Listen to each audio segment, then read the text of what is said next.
Hello and welcome back to Tommy's Top Picks Weekly Roundup Podcast, episode 115. I'm your host, Tommy, joined by John. How's it going? Good. We had an interesting discussion. I watched the Magic opening you did of that Masters product that I'm forgetting what it's called. Was it Double Masters? Double Masters, that's it. That video came out this week, and you asked yourself the question of how difficult it is to navigate the collector and player world of TCGs when you are both for the same game. Yeah, it's tough. It's tough. So we're going to be diving into that. We're going to talk about and pump Star Wars because it is pumping. And then we're going to talk about Outlaws of Thunder Junction and how we might have been wrong because the power level is bonkers. Yeah. I've even started grinding on Arena because I'm not spending money on Arena, but I will grind gold so that I can draft the new set and see what's up because it seems super fun and super neat. And Phyrexia Quick Draft was. And I'd like to correct that statement. I think you can say that you were wrong. I thought I said Outlaws look good. You were concerned. I was concerned because Karloff was failing. Yes. Like I was worried about play boxes, but I thought Outlaws looked good. I just didn't know, like with the new format, if anything was going to be good this year, honestly. Right. Yeah. I think we were just questioning things for. Yeah, because you were kind of meh on it, even though you kind of liked the cowboy theme. Yeah. Right. Yeah. Okay. Yeah. I was just concerned because of Karloff's. Yeah. Well, that's definitely struggle, overriding concern for the year. Yeah, and I think it doesn't really matter what the theme is if there's good cards in it. So. Yeah. I mean, I've said that. There's people that play this game. I will never forget. Well, we can get into it. Yeah. But. Was there other topics? We just went over them. Trying to remember. Maybe it'll come to us. It's fine. We'll just meander. Star Wars. Sit back, relax, and listen to us chat. Let's talk. Let's start with Star Wars because I am currently navigating the collector player world of this, and I think that's a good way to start. Yeah. Get my opinion on it before going into your crazy opinion because there are multiple factors here. Yeah. I opened way too many Star Wars boxes. I think the count is at 25, and I have 2 on my shelf. Now, I have a full playset of everything.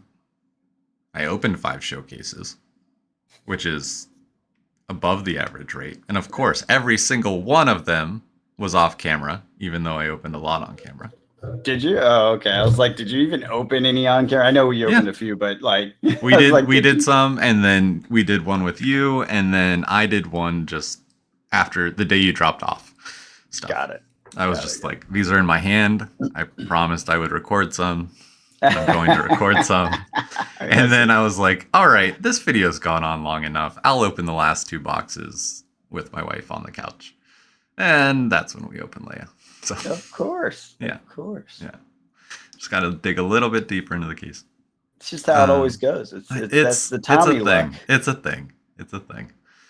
But yeah, so I consider myself very lucky and lucked out in my pools and was actually able to quickly move because I am selling things on eBay recently and threw up all my duplicates.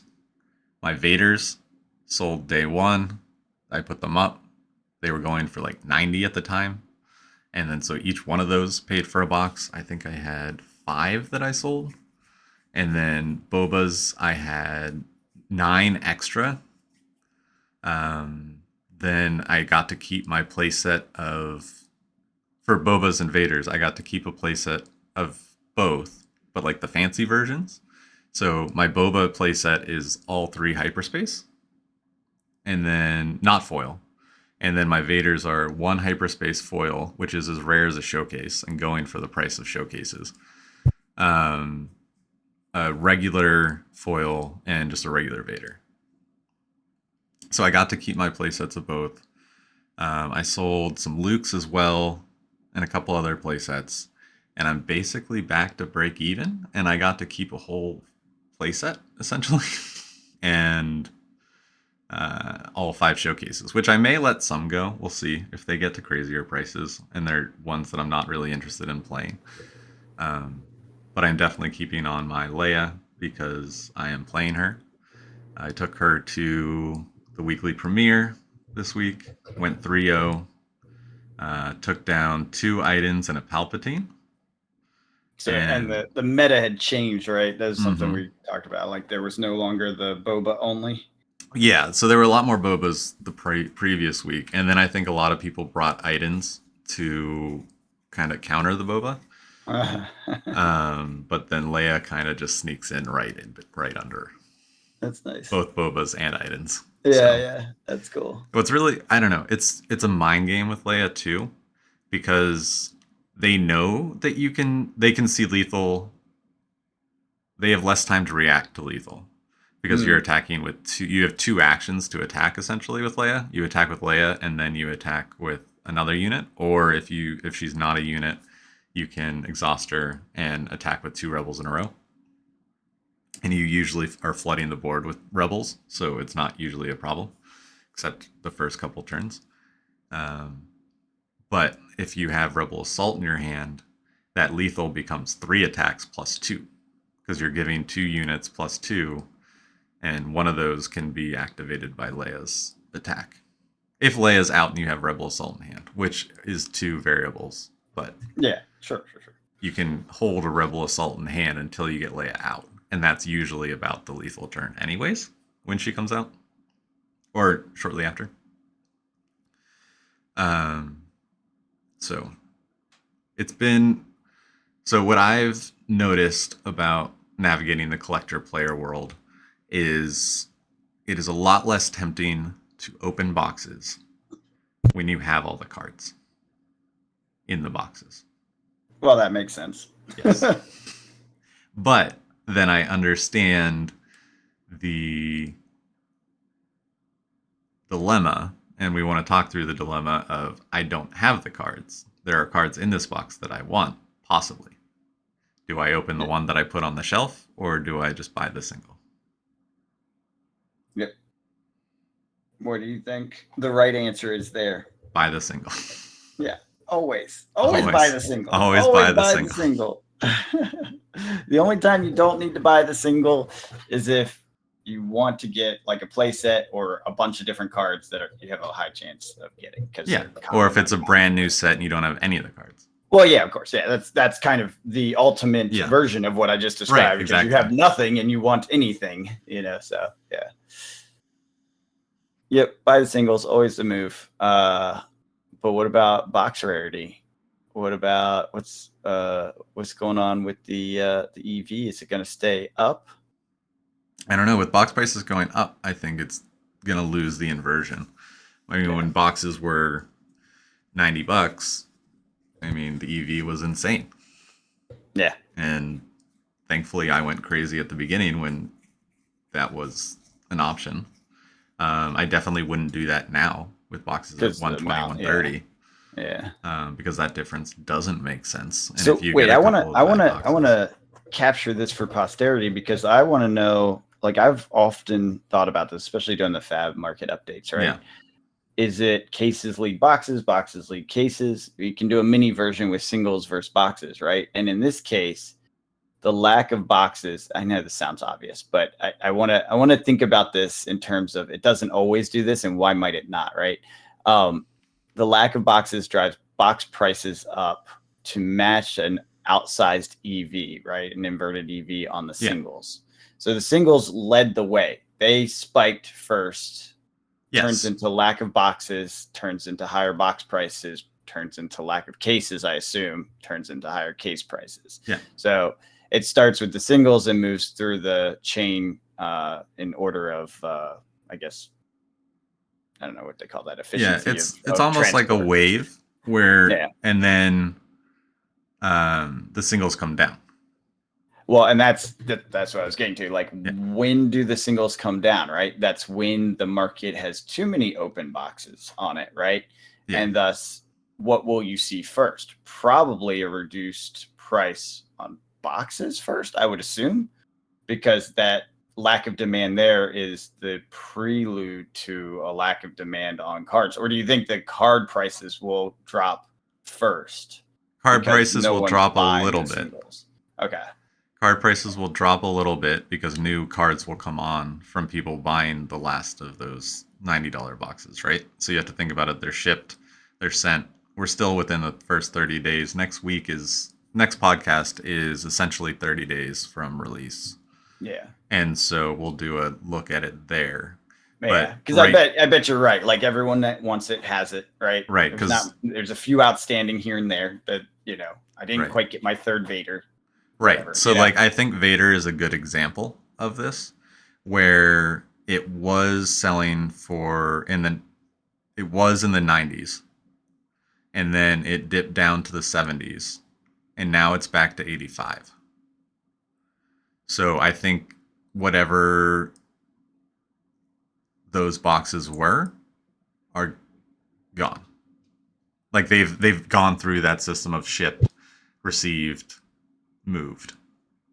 Well, If that that's makes sense. true as long as people are playing, right? Because that's where Right. the other singles market pressure comes from that does not impact the boxes, right? Right. So next phase is, okay, I've played this game. I either rage quit or quit out of boredom. This is usually like set 3 and beyond, right? Right. Quit out of boredom, whatever. Selling all my singles, right? I'm done with the game, selling all my singles. So that then puts a downward pressure on the singles.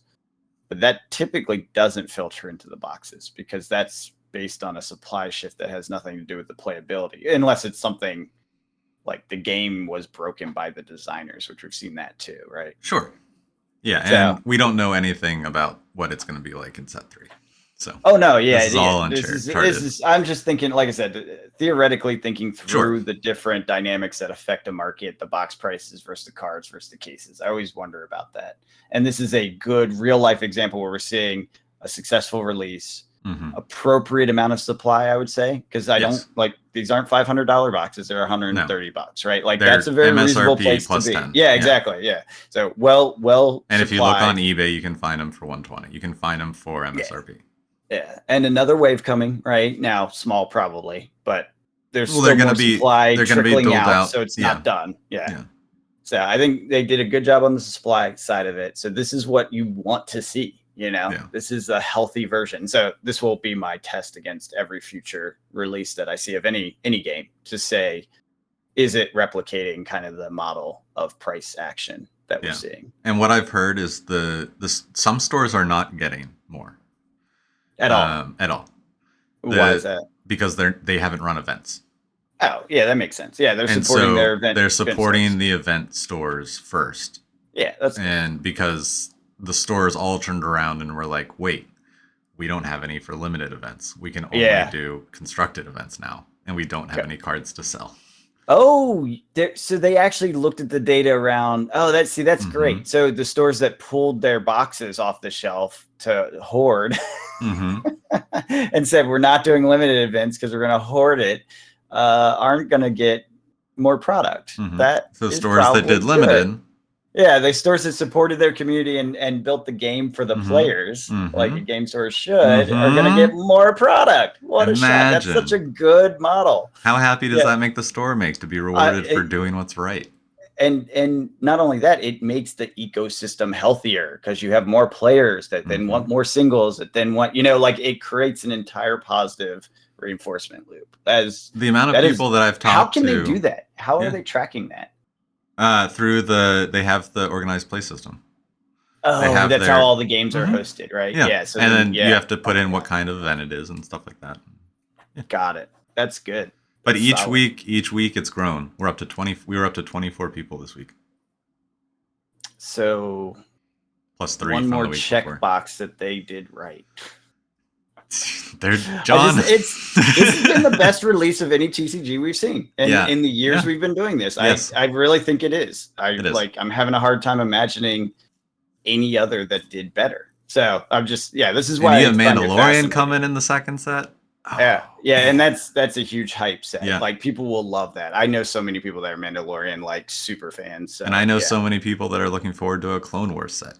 Like Oh, of there's course, of course. oh my god, there's so much stuff they can do. Now, Yeah, will it get old because Star Wars is only so much? Sure. yeah. But I think there's enough ways to make things Oh exciting yeah, they for a long can time. go into different realms and Mm-hmm. eras, and plus, and I have to assume this is somehow thought out with the IP because there is some IP negotiation happening between Disney and Asmodee, right? Mm-hmm. So there's almost certainly some level. I don't know how deep the plan is, but planned um, coalescence of products around particular releases. I'm thinking Acolyte, but that's probably too soon. But think Oh, about sure. the No, Disney they roadmap do. for all Yeah. the future Mm-hmm. future movies and TV shows and such that are coming, right? So Ahsoka season 2 or whatever, Yeah. right? Drop an Ahsoka like set or something related to it that ties in a Yep. lot of the stuff, like Baldur's Gate 3 was, right, with the D&D set, and that was a flop because they didn't really do the timing right. I think Right. there was a Right. If delay the on the video timing was game. right on that set, it'd be a whole different thing. I'm pretty sure Yeah. Larian Studios delayed it, if I Yeah. recall They correctly. did. Yeah. Yeah, which is it sucks because as a card You can't. producer, Yeah. you cannot do that. Yeah. So, anyways, and it's still, like I said, still to this day, one of the best-selling sets. Still the best inverted EV. Like you can get your money back from those boxes because people hate the boxes, and no one bothers opening it. And there's a lot of value in the actual cards because they're commander cards. Even the draft boxes. Well, yeah, I'm sure even the draft boxes. I open mostly set. Although now I'm opening mostly collectors for that because it's just easier. I did order some collectors. We can talk about that later. Yeah. Anyway, sorry. I went on a tangent because this is very interesting from a financial market standpoint to see what a proper, like, well-engineered release is and how it plays out. Yeah. Yeah. And just the wide reach. So, okay, I did want to say something on your prediction of like Ahsoka season 2, right? If they have that kind of communication, and they do because they have for Legion and for Shatterpoint, they have that kind of information of what is coming. Oh yeah, that's right. I forgot Yeah. they did the minis. This is the same Yeah, company that same does that. company. Oh my god, Yeah. yes. Yeah. Oh my god. So Yeah, they yeah, have yeah. that So communication line. They can do that. Yes. that will happen. Yes. That is a definite. That Yeah. is not even a maybe. Yeah, No. yeah, totally. Which is awesome. Yeah, that will be good. This has some legs, like as far as things go, because of that push, because of the success of these crossover product type Mm-hmm. situations. This this is a less scary game than just the original release where it's like, well, this is Asmodee. Yeah. Do we trust them? Yeah. So far, they've earned my trust. Yeah, I was about to say this is all the signs are pointing favorably. So well done, and the release alone is like perfect. Yeah. Yeah. It's what was I gonna say? Did we want to talk about some of the financial numbers? Sure, it's over 9,000. They've sold over Over 9,000 9,000. boxes, products on TCG Player. Not even 30 days yet. Not even 30 days. 750K in spend. Mm-hmm. Yeah, they're doing very well against a very generic set. What did we pick? Brothers War. Yeah. I think sold 7,000 boxes, but it was like 1.1 million. And there's a lot more products. Yeah, because the SKUs, you have the collector boxes, the set boxes, commander boxes. Yeah, commander products is probably bundle ruse.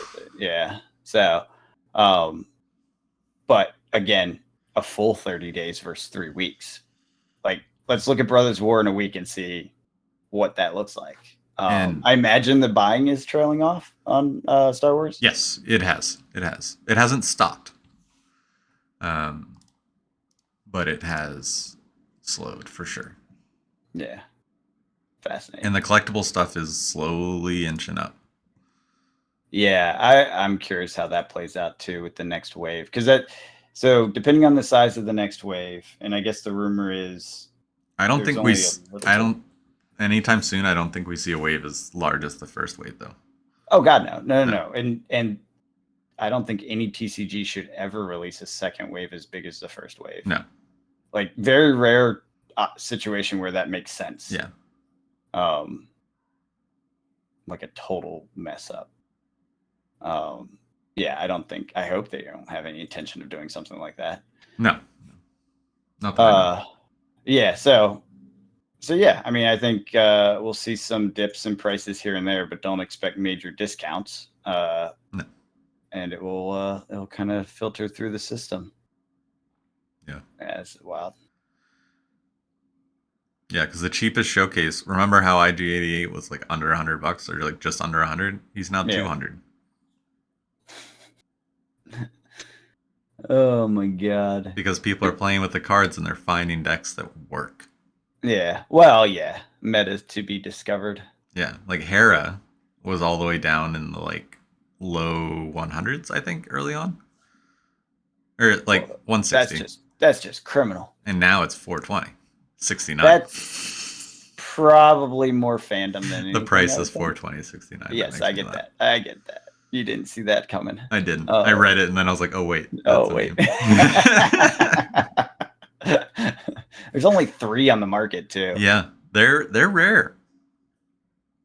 They're hard to find, and then getting the one you actually want to. Yeah. And there are, I've talked about, I'm joined some buying, selling, trading Facebook groups, and there are people going for the collection.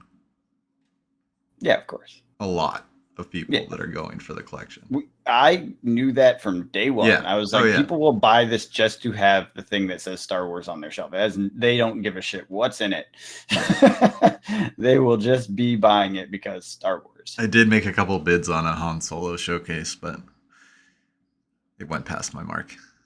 Yeah. I was trying to get a deal, but good luck in this market. It's something I don't need, so I was like, yeah, I'll try. Yeah, but I'm not going to try too hard. I'm not going to cry if I don't. No, exactly.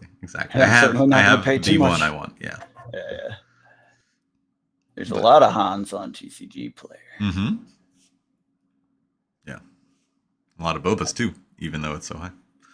Well, yeah, because it's the hotness. Mm-hmm. No one likes Shrewd. But yeah, I don't know. I think tying it back to our topic, I think it's those 2 boxes would be open if I did not have a playset on my shelf. Maybe 1, because the intention of one of them is to play limited with friends on the kitchen table, and then the other one is to just hold on to. So I have a box on the shelf. But yeah, that's how I'm navigating Star Wars. Opening it till I have a full playset, selling duplicates, and then holding on to a box or 2 for draft. Nice. So let's add a layer of complexity where you're selling singles online. Yeah. At a store level volume, and you're buying the inventory with the store's bank account and all that sort of stuff. So that's where I'm at. Yeah. How are we navigating that? That seems way more complex. Yeah, to be fair, that Double Masters box was for my personal collection. Yeah, so it's a little bit different. I didn't buy that with the shop's money and then say, oh, do I sell this? If I bought it with the shop's money, I would just But then that's just another layer of complexity. Stuff you bought with the store's money and stuff you bought with yours. Yeah, exactly. So typically, like I said, if I bought it with the store's money, it's the store's, and it goes out as a sale. Few exceptions if I have broken even on the product already. So say I buy a case of something, like I'm just gonna say something like the D&D collectors that we were just talking about, right? Yeah. Buy a case of that. I go through it. I get some major hits, right, that basically pay for it because it's such a dirt cheap product. If I get to that point, then I don't feel bad rating a few cards here and there for my personal to play. Right.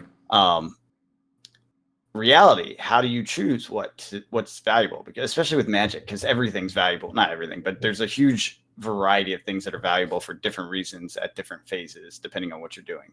Mm-hmm. And I have a lot of decks, as you know. Yes. I have a hard time deciding what is worth keeping and what isn't, given whether it's the stores or my own, because most of the stuff that's my own that I open, I want to sell on the store anyways. It's a hard decision. What to hold on to, what not to. So what I've been doing recently is, if it's something that's immediately useful in a deck, I will put it aside and sit down with the deck, when I get like 4 or 5 of them. I'll sit down with the deck and say, okay, where can I fit these in? What slot? Because I'm starting to get to the point with the decks being settled. We'll see after my next playtest, but as far as I can until another playtest, they're starting to feel settled. So it's finding the slot, which is always a challenge. Any gamer knows that is upgrading decks over time is like, where do you fit this? What do you take out? Yeah, exactly. And once I do that with that set of cards, then I put it back in my, what's equivalent to my chaos box. It's a buffer box of stuff to go back in the store at some point. Most of this box, I'll tell you, is Dungeons and Dragons common foils. Interesting. Because a handful of them, too many to just find them and pull them out and remember them, are actually worth like $2. And so I do want to go through them all. Yeah. But majority of them aren't worth crap. And so it's almost not worth my time, which is why they get put in the buffer box, because I don't really want to deal with them. Right. So I'm like this close to just pulling it on the freaking commons and saying, I don't care if I'm losing $2 cards. Like, I'm just going to put them in the bulk and sell it as bulk, which will make some bulk buyer happy. I'm really close to that, because I'm just, the amount of energy, especially for the foil commons, man. Sure. I hate foils. They don't scan. And so it's like such a thing to get those cards out of there. Anyway, sorry, that was a tangent of managing large amount of cardboard. So I put them in the buffer box. They get re-pulled back into the store after a while. And then I have found at least once or twice, I'll be working on some part of the deck or something and be like, oh, I just put that back in the store. And I have to pull it back out of the store. Because that does happen. Occasionally I'll check the store to see if I have it in my own inventory. That's funny. For cards that I'm looking for. But yeah, so that's kind of how I've been navigating it. But it is hard. That Double Masters was literally the curse, because it was my box. Yeah. So I felt like these are all my cards. How many do I want to sell to the store? Ultimately, that is what I did. I pulled aside basically everything of good use that I knew I felt was a good usable card, and I put them in a pile, and I kept them. And I have another pile of these. These again are my collection stuff. Right. Where instead of selling it, I am gathering it as these are cards of use, right? Your cultivates, your Kodoma's Reach or whatever, things that are used in multiple decks, soul rings, arcane signets, the moxes, the stones, the different stones, is it the rings, as well, the signet rings. So anything like that, that's like, I will use this in a commander deck. I'm putting 2 or 3 aside, and I have a binder of spells. It's just my wizard spell book. For Magic. I have it for sorcery too, basically is a full play set of every card, so I can just make decks as I want. For sorcery, this is my wizard's version of it. The hard part is there's so many cards, and like once you get past the core staples, there's like cards that are token doublers, and it's like, I want that in a token deck, but do I hold on to this particular one because they do print new cards with same functionality later that may be better value? Like, that's where it gets really rough. And I just have a bunch of random cards that it's like, these may belong in here, they may not, and they'll probably get pulled out if they don't ever get used. But I now have a whole set, color organized, mostly artifacts, because they tend to be used in more decks, obviously. Right.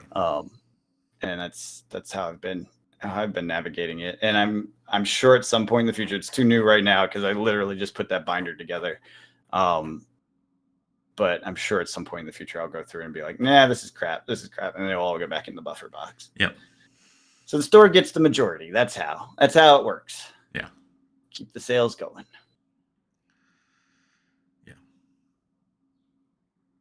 Yeah, I would imagine it's a lot harder with Magic because there's so many more cards. So many more cards. Yeah. Yeah, one set makes it really easy. Yeah. I'm enjoying that right now. 500 sets every year. Now that's insane. It's insane. It's so many sets. Speaking of new sets, Cowboys. And Undead, I guess, right? Yeah. Yeah, I saw one card this morning, a cool, the Unrepentant, which just seems bonkers. This set is out of control. So we were talking about how wizards can make modern cards move, and there were two options: reprinting old cards or making new cards that are just really strong. And I think they're just going to do both. Yeah. Yeah, this set actually has both. It has Yes. swords in it from the old sets. But now, again, this is in one of the 5 subsets, which I still hate that they have 5 subsets, but whatever. The sword is in one of them. I think the Vault one, but I could be wrong on that. Terror of the Peaks is coming back. Yeah, Terror of the Peaks. There's a bunch actually that are just old Mana school classics. Yeah. And then on top of that, they took the new cards and they just made them bonkers powerful. Yeah. My Magic chat blew up over the past week or so as the previews came out, right? Tiny and Bones. Like, look at this card. Look at this card. Look at this card. Look at this card. And that's when I knew I made a mistake. I didn't order any of this because Karloff Manor was such a disappointment. Yeah. And I did not put in any pre-order. So now I'm at the bottom of the pre-order queue. I can still pre-order. It's not like it's out or anything. Yeah. But at this point, do I pull the trigger, risk a case to sell maybe a box or two, and then have singles to deal with, which may or may not be EV parity? What kind of boxes? What's that? What kind of boxes? I can choose. That's the thing. I can choose, and they all have their margins and their artificial pre-release EV, which is where it's like there's no numbers to go on here. Right. This is where it's like, since I missed the pre-order, I think I just wait, because it's not like it's going to go out immediately. Even no, and it is a standard set. Yeah, exactly. And we'll be able to get this. I'll be able to get it from Rudy. You know what I mean? Like it will be around for years. It is a normal product, but yes.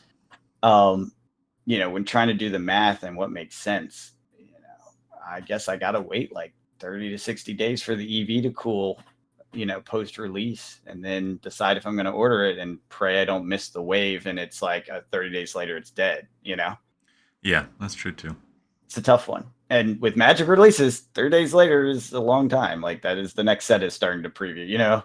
Oh yeah, absolutely. There is no breathing room. No, yeah. So it's hard to use data to drive the decisions on this stuff. Yeah, because all the money moves to the next set. Yep. Yeah, I got caught a little bit with Wilds of Eldraine on that one. Wilds of Eldraine. Yeah.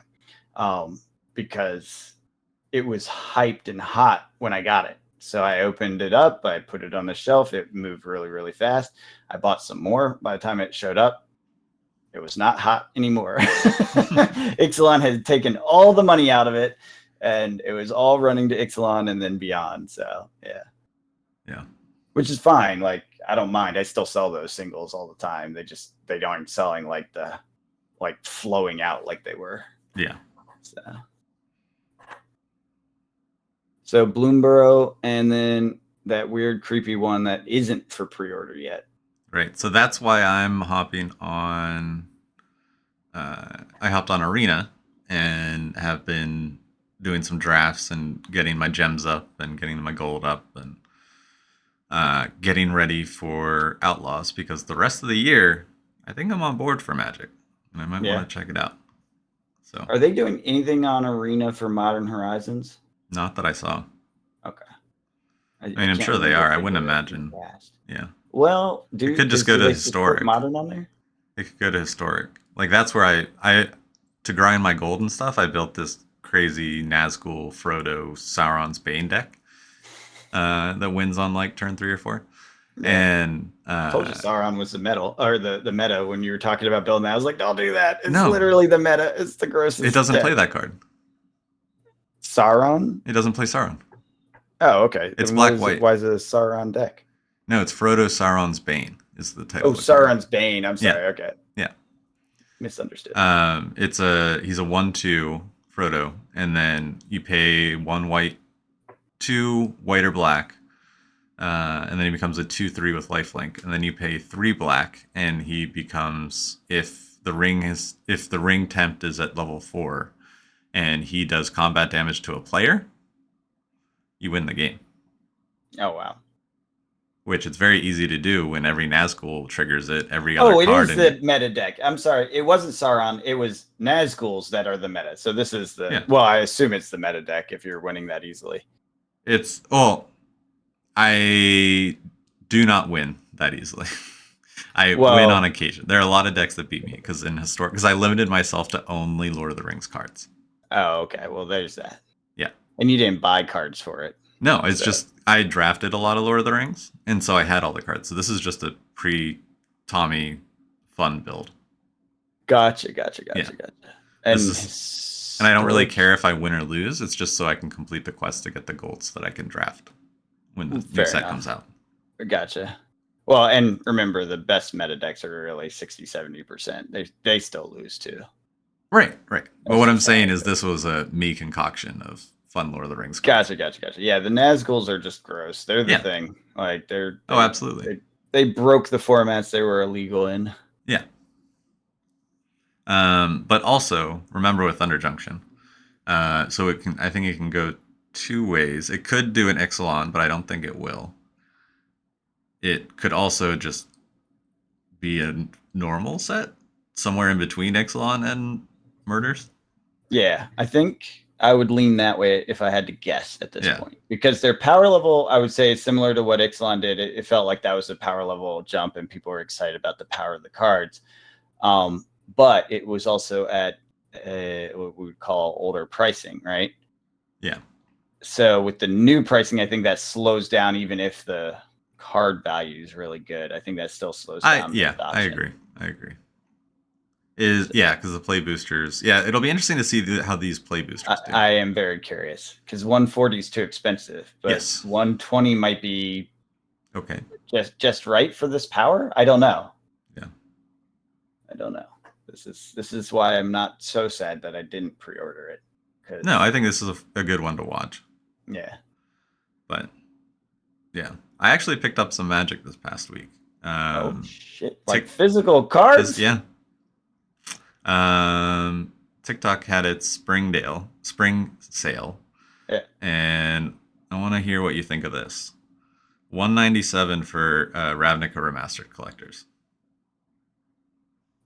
That sounds good. Yeah. Um, Yeah. I mean, obviously, if you could get a lower, that's better. But yeah, no, that sounds like a reasonably good price. And then Commander Legends Baldur's Gate for $132. Collectors. I actually don't know what those go for. They're like $170. Okay, then that's good. Assuming you get it, that might be a scam though. Oh, I got it. They're from stores I've ordered from before. Okay. I feel like whenever it's super cheap, that's scary. Well, no, it was the regular price, but then TikTok had their like $50 off. Oh, I got you. Yeah. I forgot they did that little like built-in support. So the store sells it for their normal price. Yeah, they get their full. Yeah, got it. It's to build the channels up for TikTok itself. Yeah, and then Magic. What? What happens when they ban TikTok in the United States? Then these deals are done, and I move on to something else. Okay. Wonder if that's gonna happen. I hope not, because these are really good deals, John. I got temporal. I was gonna hold back on temporal forces and just kind of wait and see, because I've been collecting a case of every Scarlet and Violet. $80 a box. That's good. Although I feel like that's happening a lot. What? Scarlet and Violet discount prices. Not to that low. Like low 90s. No, I've seen it below 90s in different places. For base set, for the base set one for sure. Which one was it? The third or fourth? This is the current one. Temporal Forces. Is 6 the current one or 5? 6. I try to remember the numbers. I'm terrible with the names. So okay, is 6? Okay, it's 6. Okay, I don't know about 6. That does seem low for something that's just come out, because that's just come out. Right? It's just come out, yeah. Yeah, boxes on TCG Player 104. Yeah, but a lot of Scarlet Violet has been dropping below 90 a box. Yeah. It's so bad.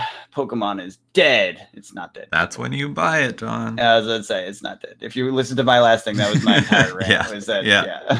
It's dirt freaking cheap, and it's not gonna die. And the other thing that's really nice about it is tying back to navigating collector player world of TCGs. I'm not a player. I play on live sometimes when I get bored online, but I don't play in person, so I had no need for the actual cards. So they are not tempting at all to open on my shelf, and I don't have any of the cards.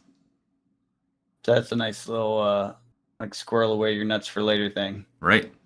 Yeah, because you don't have to worry about that. Yeah. There's no temptation to open it. Yeah, that's actually an interesting concept. I wonder if so you got the portfolio management where you manage the different assets by risk factors that we always talk about. But then maybe there's another dynamic. There are other factors, yeah. Throw into your portfolio management. The risk factors you opening yourself. Mitigate your own self-demise. Yeah. That's right. That's interesting. I never thought about that. So yeah, because like in Magic, thankfully I don't have a temptation to open Magic yet. We'll see. That variable I think can change over the years if you think long term. Especially since you got draft stuff and you love drafting. Yeah, exactly. Like we were talking, like I'm willing to open one of the draft Lord of the Rings so that we can draft Lord of the Rings. Draft, yeah. But I also have like I would definitely do that, and I imagine some other people would too. So yeah. And Flesh and Blood, I have all the cards I want. So similar to Star Wars, I'm not tempted to open those. What else do I have on my shelf? Metazoo. Definitely not tempted to open it. Really? Speaking of selling things on eBay, I have those boxes the lowest price on eBay, and they still aren't even being looked at. It's done. It's over. It is, but people keep buying stuff. I literally sold 2 or 3 singles today from CN2. Dang it. Maybe I don't want to open it for singles. No, don't. It took me so long to move these. Yeah. Don't. These are, and they're the top ones. You know how I did that giant opening? It was basically I took all the stuff that was like the big hits and put them in a pile and put them online months ago. And I'm down to the last, like, I don't know, 30 or so. Yeah. Maybe more than that. I actually don't know how many. It's a chunk. It's a handful of cards, but it's not like a long box or anything. Yeah. And they don't sell. And I'm talking like Mothmans and the stuff people were after. You know? Right. They're just sitting there, and they've been sitting there for a long time. I sold 2 yesterday. It was my first Metazoo sale, and I couldn't tell you how long. So it's not like they're flying. So don't open it. No, I'm not. I wasn't going to. Yeah, I guess. If you can just dump it, because that's what I've been trying to do. I know. It's rough. What else? Then Star Wars we talked about. I'm gonna open one for draft, one for keeping on the shelf. I don't really feel like Star Wars. I don't know. I don't trust it enough yet to be a shelf game. Maybe that changes. I agree. I have my 1 box, you know, and I'm okay. Like I said, I'm always okay having the first version of any game, even if the game flops immediately. I don't care. Yeah. It's just because I like collecting the games themselves. But as a speculatory asset, I don't think I'm looking at that box and saying, "Is this going to be $1,000 in a year and 2 years?" I don't think so. Because they can also just reprint cards too. Yeah, there's no policy against it.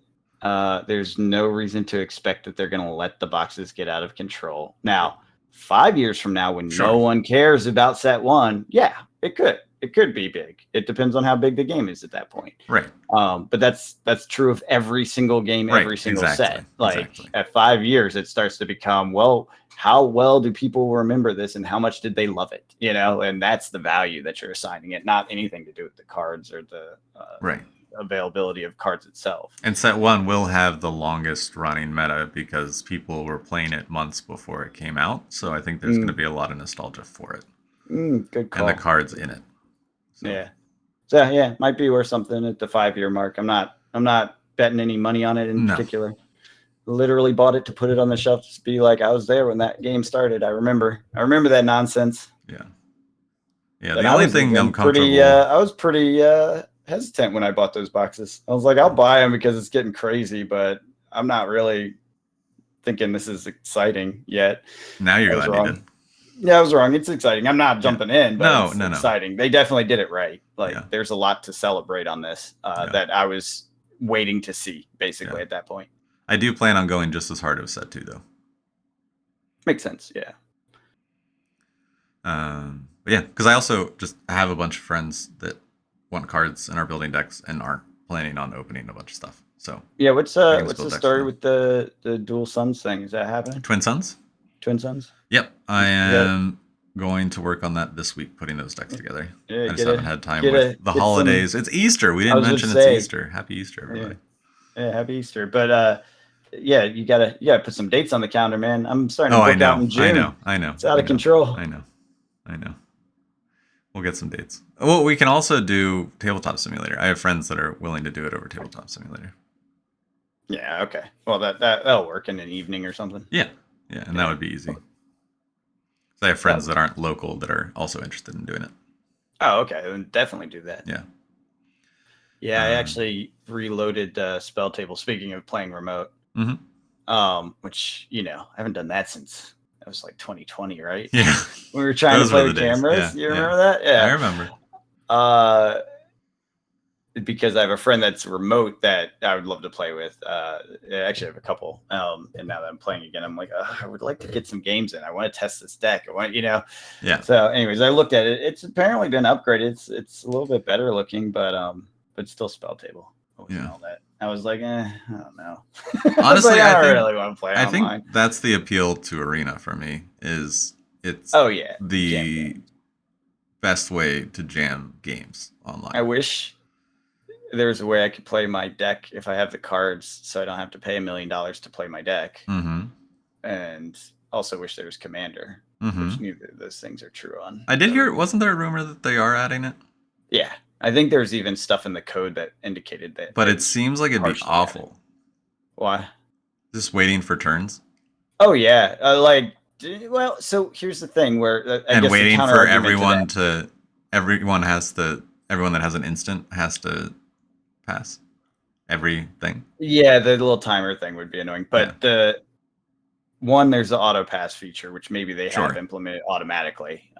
Essentially, if you don't have something in your hand, it doesn't trigger. Like it doesn't even give you the opportunity. So you can't fake. There's no mind games there. The other thing is with the automated resolution, I feel like a good chunk of Commander turns is dealing with triggers. Yeah. Because in human meat space, people have to remember, they forget, this triggers that, and it gets messy. Commanders are really messy. Having that automated might actually speed some turns up. Oh, absolutely. I agree. Yeah, there'll be things that slow down and things that speed up. Yeah, so I'm curious how that would play. But you're right, like a 4-player pod is definitely a question mark when it comes to, automated and online play, because it does get boring. Now, if we get like a Talishar of Star Wars, whew, I'm gone. That's where I'll be grinding games. So you don't think the current Star Wars doesn't have multiplayer current Star Wars web? No. Oh, it doesn't? Oh, I thought it did for some reason. Okay. No, just Tabletop Simulator is the closest to multiplayer. The other one's ForceNet, and that's just, or Force Table, and that's just AI. Got it. Okay. Which I now pummel, so it's no longer functional. It's good for like gold fishing, essentially. Like if I make tweaks to my deck, I'll throw it in there and do some gold fishing, essentially. But it's not. I think it's smarter than. It makes better decisions than the Flesh and Blood one, for sure. Because it'll even mulligan. It doesn't just auto hold its hand or whatever. Like it scans and sees if it's a good opening hand or not. Got it. So there are improvements for sure there. But yeah, speaking of gold fishing, I've been, because of Commander, I stopped doing that because I felt like every deck I played, every time I felt really good about it. I'm like, this can't be accurate, because I know some of my decks aren't that good. So I started playing 2 decks against each other, which is a whole thing. Yeah. And Commander game board states gets insane, and managing 2 of them is not something I'm very good at. No. I do my best. I really do. I take my time. I'm like, and then you have the knowledge of the other hand, etc. Well, there's that, but that's the minimal problem, honestly. It's managing all the goddamn triggers and little side pieces. I have a hard time doing that in a normal Commander game with 1 deck, and I'm trying to do it with 2. It has made me better at knowing my different game states and what they do. Right. And I have found some weaknesses in my decks and places to improve. So it's a valuable exercise, but good God, the board state on one. I have this one that's like an enchantment thing, and it just gets out of control with enchantments. And then I play it against my other one that's a dragon thing, and it gets out of control with dragons. and I was like, my whole office floor was just covered in cards, and I'm like, how am I'm done. I was basically like, okay, I learned some things. I cannot continue this. There's too many triggers on the board. Yeah.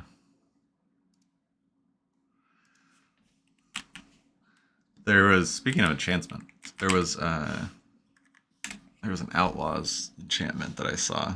Oh yeah. That was silly. Is it the ladies something reprisal or something or another? I think it was a doubler. No, it was High Noon.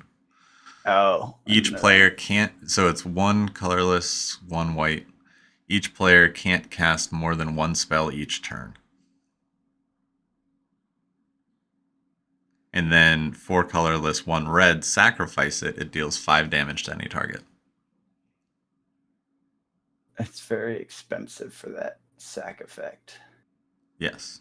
Because that's going to get targeted fast. Right. So, but it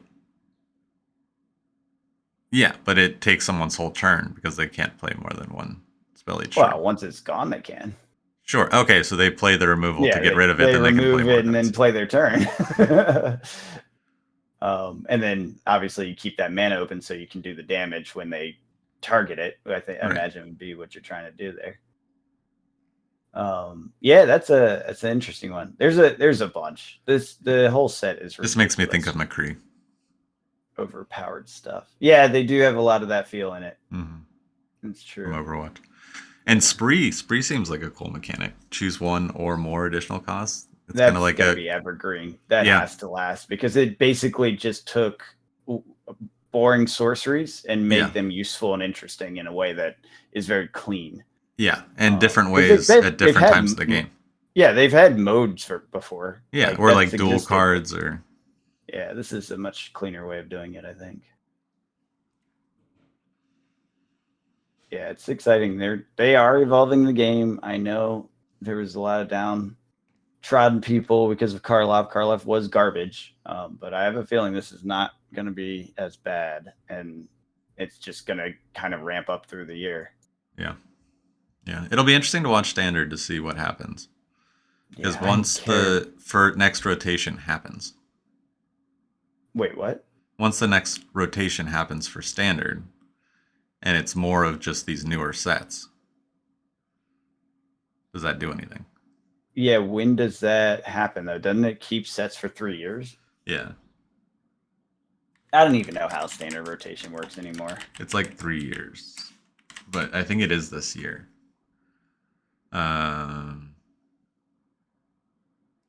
Okay, so everything... Oh, it's only everything up to Midnight Hunt leaves this fall. Okay.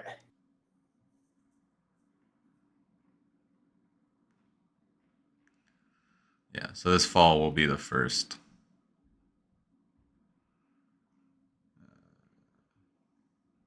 Yeah, Midnight Hunt, Crimson Vow, Neon Dynasty, and New Capenna all leave. So, but that means that you still have Shieldred until fall 2025. So, okay, so things will fall off every year. But it's just how long they stay. Does that make sense? Yeah, I don't care about Standard at all. No, I know. They probably made a good adjustment to make it long, even though I know everyone's complaining about it now. And they're like, it's so boring, which I get. But when you get these new sets that are all powerful, powerhouse. Well, that's the thing. How actually can they do a power ramp Yeah. set multiple times a year and not destroy the game? That's also true.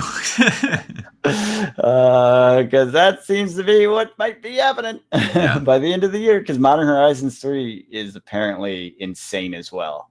Well, that's not standard.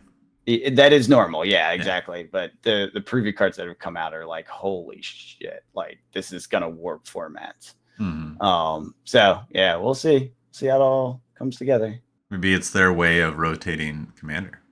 It may also be their way of rotating the whole game as they're moving into this IP driven next year. You know what I mean? Yeah. Because this clearly demarks the previous to today. not only in the play boosters and that, but like the style, right? These are all new world / theme / IP structures.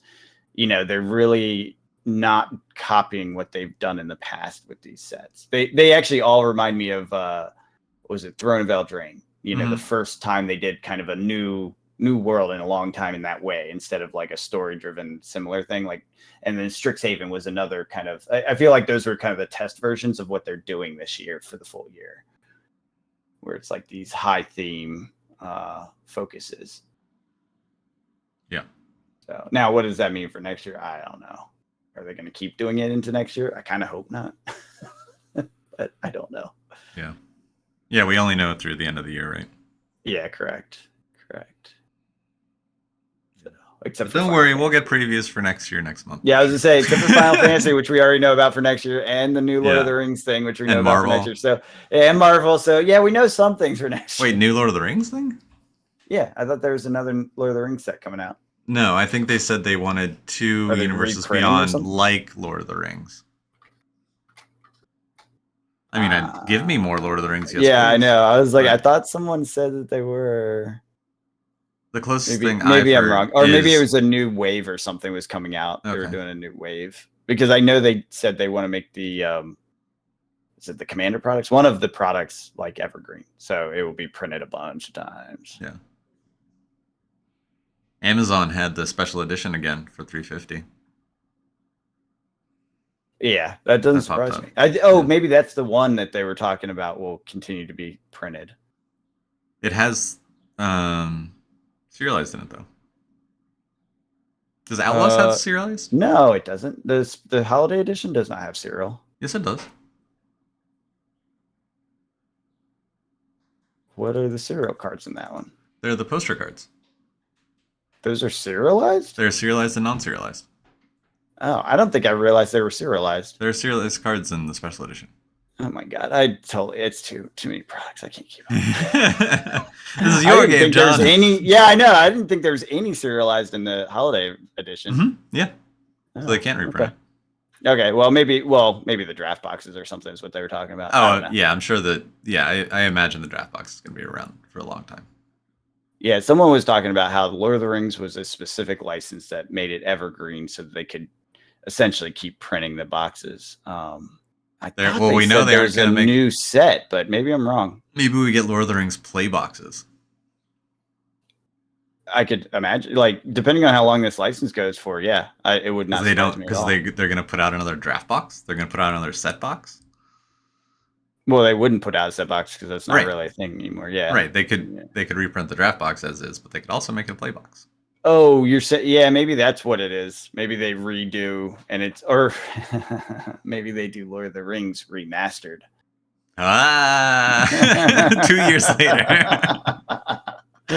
They put all of them in one thing, Oh, I don't know. It's WotC, so it could be any of the above. yeah. Who knows? But yeah, it'll be fun. I don't know. I'm optimistic. I think things across the board are looking pretty good. It's just important. I feel like it's important to know yourself, what you want out of it, set goals at the beginning, and keep to those goals. Yes. Now pivots aren't wrong, but you set those goals for a reason. And if you pivot, make sure you understand the risks in pivoting, or maybe it's just a different time and the pivot makes a lot more sense, and then just do it, whatever that is. Check in with your emotions. Make sure you're not emotionally reacting to online content or some bullshit instead of reality and what's actually going on. Because that's how you end up getting screwed on the front and then screwed on the back, because you reacted emotionally instead of thinking through the implications. Yeah. Exactly. That's true of all markets and all places where you can put your money, because money is emotional. Mm-hmm. I will say, just kind of to round that topic out, I have not pivoted. I'm still buying reserve list cards. Mm-hmm. They're still cheap, so I'm enjoying that. And it's still old Magic, which I love to look at regardless of whether they end up going up or not. I still think money will flow back there eventually. I don't think it's happening yet, clearly. But I feel like I made the right call that this is a year of Magic. Yeah. Because it does seem like it's not the latest sets, but the recent sets are really going well. Yeah, I think overall 2024 sets besides Karlov are going well. And Yeah, I'm stuff that thinking came out the past few years. 2023 and maybe even Okay. late 22 sets they're all starting to climb. Like they've hit their bottom. We're 6 months past the bottom on everything. And the speed of climb on those last 2 years of sets is a lot faster than everything else. So it's like where the money should be, is going essentially. That's what we're seeing. And so I feel like I'm positioned well for that. It is not what I expected. I thought Magic would do well with the new stuff, and reserve list would then trickle up over time. Like I really saw that to go up towards the end of the year, which may still happen. But seeing this recent set stuff, I guess modern Magic, whatever they call it, going up so soon after release is kind of crazy. Yeah.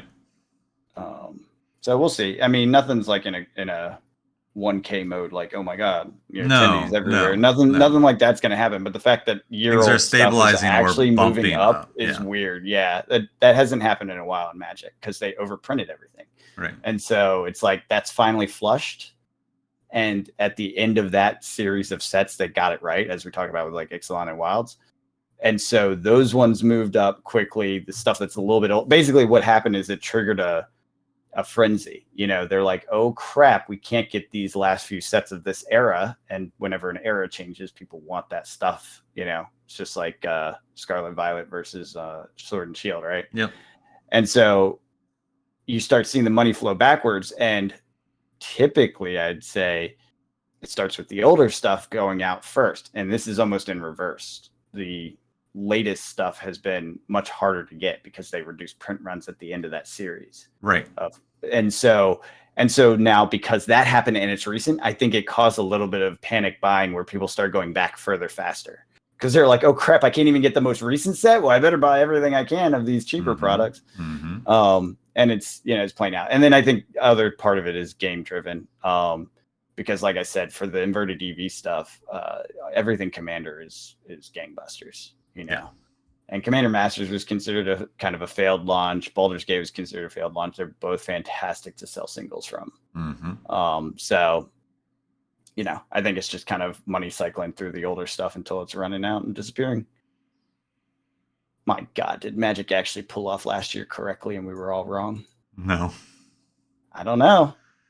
You're 1 year after release and you're seeing this stuff start to move up. That feels like you did a damn good job if you're a publisher. Oh, sure. Remember, Magic's typical cycle is 3 to 5 years for this activity. Right, that's true. Like they may have cut supply more than anyone realized. It just didn't feel like it at the time. Or maybe the answer was the Amazon dumps worked. They flushed the books. They don't have the supply anymore. They made their money. Mm-hmm. And clearly people are going back to buy the same stuff that was dumped. Yeah, that's true. So it's like, oh God, see, told you Amazon's going to take over everything. Yeah. I mean, you're not wrong. Yeah, that's the problem is maybe, looking back on 23, even though they had the bad stock, thing and all the rest, it's like, that may have actually been a really good set of plays to where we are today. Sure. Yeah, I mean, it's all hindsight. It's all.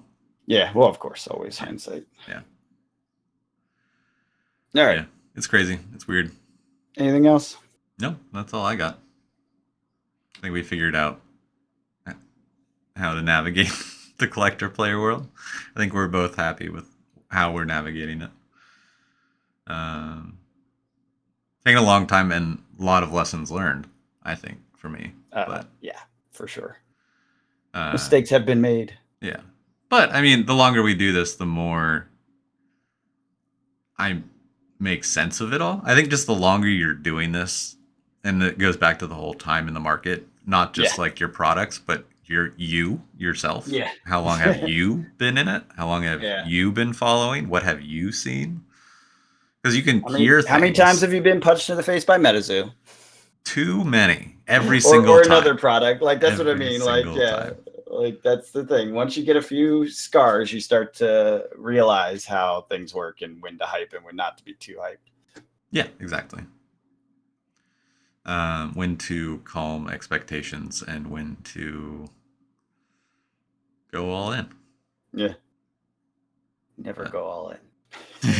well, exactly. You learn when to go all in, and that is never. Except when it's Star Wars. And I you was gonna have a say, except hunch. Tommy, you just did it again. I'm going to do it again. Yeah. Don't tell me the odds.